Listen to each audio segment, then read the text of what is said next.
Scientists Misks Springsman Tesla 1899 Colorado springs में Tesla अपने प्रयोगशाला में देर रात अकेले काम कर रहे थे।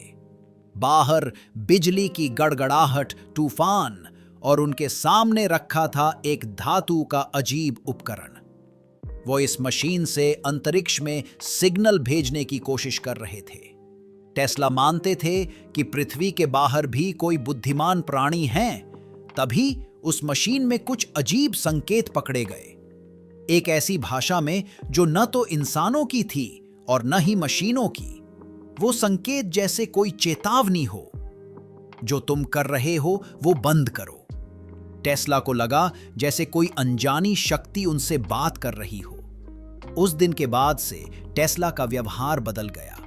वो अकेले रहने लगे, अजीब अजीब चीजों पर काम करते और दावा करते कि उन्होंने ऐसी मशीन बनाई है जो बिना तार के ऊर्जा भेज सकती है, या फिर एक ऐसा हथियार जो एक शहर को पल में मिटा सकता है। उनका एक सहायक कहता था, सर कुछ अजीब भाषा में बातें करते थे जो मैंने कभी नहीं सुनी। कभी कभी उनकी आंखें लाल हो जाती थीं, जैसे उन्हें कोई और नियंत्रित कर रहा हो।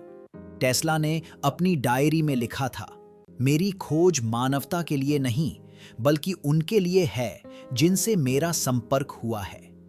फिर आया उनका सबसे रहस्यमय दावा, डेथ रे यानी मौत की किरण, जिससे पूरी सेना को नष्ट किया जा सकता है।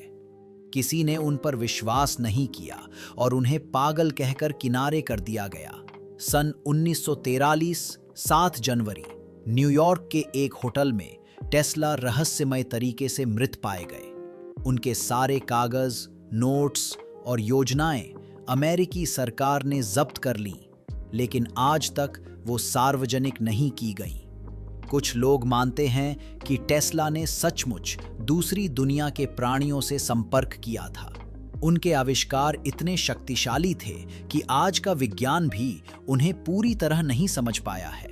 और कुछ का मानना है कि टेस्ला फिर लौटेंगे किसी अंधेरी रात में, लाल आंखों और बिजली जैसी ताकत के साथ, क्योंकि वो कभी पूरी तरह इस दुनिया को छोड़कर नहीं गए। अंत में निकोला टेस्ला एक महान वैज्ञानिक थे, लेकिन उनके जीवन के कुछ अध्याय आज भी एक रहस्य हैं, जो शायद हमेशा रहस्य ही रहेंगे।